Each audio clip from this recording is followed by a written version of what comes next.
मैं प्रोफेसर सविन सिंह अपने भूगोल की व्याख्यान माला में आप सभी का स्वागत करता हूं। आज हम मानसून के उत्पत्ति से संबंधित तापीय संकल्पना पर चर्चा करेंगे। Today I will discuss the thermal concept of origin and mechanism of monsoon. इस तापीय संकल्पना का प्रतिपादन हैले महोदय ने 1686 ईस्वी में किया था, जिसके दो मुख्य आधार बताए थे। नंबर 1, ग्लोब की विषम संरचना, अर्थात ग्लोब पर स्थल और जल का असमान वितरण। नंबर 2, महाद्वीपीय और महासागरीय भागों का मौसम के अनुसार विभिन्न दरों से गर्म होना और ठंडा होना। हैले propounded his concept of origin of monsoon, the thermal concept, in the year 1686. According to him, there are two basic factors which govern the origin and mechanism of monsoon. Number 1, heterogeneous character of the globe, meaning thereby uneven distribution of land and water surfaces. Number 2, differential rate of heating and cooling of the land and water surfaces in different seasons. According to thermal concept, during northern winters, the sun is vertical over Tropic of Capricorn in the southern hemisphere. That is called winter solstice, when the sun is vertical on Capricorn on 22nd of दिसंबर। उत्तरी शीतकाल के समय, यानी उत्तरी गोलार्ध में जब शीतकाल होता है, तो सूर्य जो है मकर रेखा पर 22 दिसंबर को लंबवत होता है दक्षिणी गोलार्ध में। इसे हम विंटर सॉल्स्टिस कहते हैं।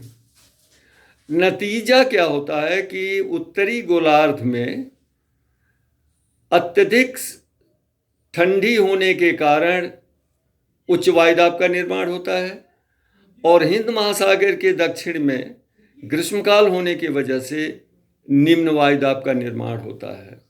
During northern winters there is a high pressure because of intense cold, and there is a low pressure in the southern hemisphere because of summer season.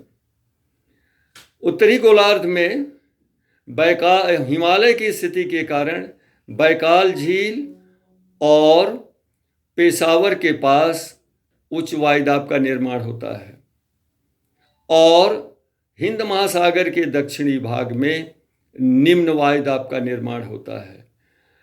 वायु संचरण के सामान्य नियमानुसार उच्च वायुदाब से निम्न वायुदाब की तरफ हवाएं चलने लगती हैं। As per rule of air circulation, winds start blowing from high pressure to low pressure areas. That is from Asiatic high pressure to Indian Ocean low pressure. ये ही हवाएं जो होती हैं वह दक्षिणी पूर्वी और दक्षिणी एशिया में जाड़े की मानसून होती हैं। These are called the winter monsoon in Indian subcontinent. They blow from northeast to southwest. इनका प्रवाह जो होता है उत्तर पूर्व से दक्षिण पश्चिम दिशा से। चूंकि ये स्थलीय भाग से आती हैं, अतः ये शुष्क होती हैं और वर्षा नहीं करती हैं। लेकिन जब कभी ये समुद्री भाग से होकर गुजर जाती हैं तो पर्याप्त वर्षा करती हैं, जैसे कि शरद काल में तमिलनाडु के पूर्वी तट पर वर्षा होती है, क्योंकि ये उत्तरी पूर्वी हवाएं जब बंगाल की खाड़ी से होकर के दक्षिण पश्चिम दिशा की तरफ जाती हैं तो नमी प्राप्त कर लेती हैं और वर्षा कर देती हैं।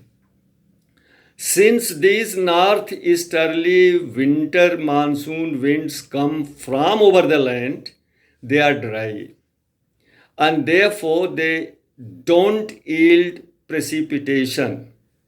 But whenever they come from over the oceanic surfaces, they pick up moisture and they yield precipitation.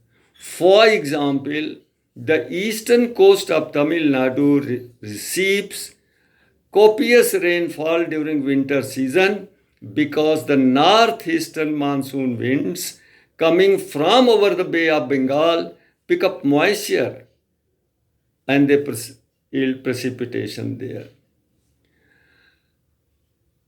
उत्तरी ग्रीष्मकाल के समय स्थिति पूर्णतया बदल जाती है। The winter conditions is completely reversed during northern summer and southern winter season. सूर्य अब 21 जून को उत्तरायण स्थिति में आकर कर्क रेखा पर सीधा चमकता है और दक्षिणी गोलार्ध में शीत ऋतु हो जाती है, उत्तरी गोलार्ध में ग्रीष्म ऋतु हो जाती है। The sun becomes vertical over Tropic of Cancer on 21st June and therefore there is a summer season in the northern hemisphere and winter season in the southern hemisphere. परिणाम स्वरूप एशिया में हिमालय की स्थिति के कारण दो जगह निम्न वायुदाब बन जाता है, एक बैकाल झील के पास, दूसरा मुल्तान के पास। Consequently, two centers of low pressure are formed because of the presence of the Himalayas. One is near Lake Baikal, the other is near Multan.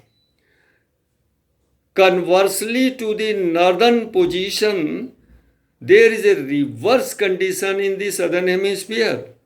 उत्तरी गोलार्ध के स्थिति के विपरीत दक्षिणी गोलार्ध में स्थिति पैदा होती है, अर्थात हिंद महासागर के दक्षिण में उच्च वायुदाब का निर्माण होता है। There is high pressure in the southern Indian Ocean, so low pressure centers in Asia and high pressure center in the Indian Ocean. अतः अब हवाएं जो है दक्षिण से उत्तर की तरफ चलने लगती हैं। Consequently, with the result, winds start blowing from south, that is the southern part of Indian Ocean, to the north, means towards Indian subcontinent.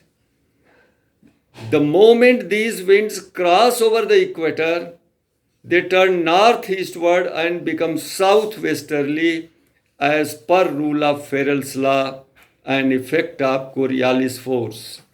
जैसे ही ये हवाएं भूमध्य रेखा को पार करती हैं, फेरल के नियमानुसार इनकी दिशा उत्तर पूर्व की ओर हो जाती है, यानी दक्षिण पश्चिम से उत्तर पूर्व की ओर चलने लगती हैं।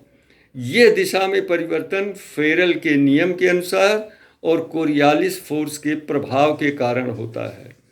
Since these are called southwesterly monsoons or summer monsoon. Since these winds, meaning thereby southwesterly monsoon winds, come from over the oceanic areas, more specifically from over the Arabian Sea and Bay of Bengal, they pick up moisture and yield substantial precipitation over Indian subcontinents wherever they are obstructed.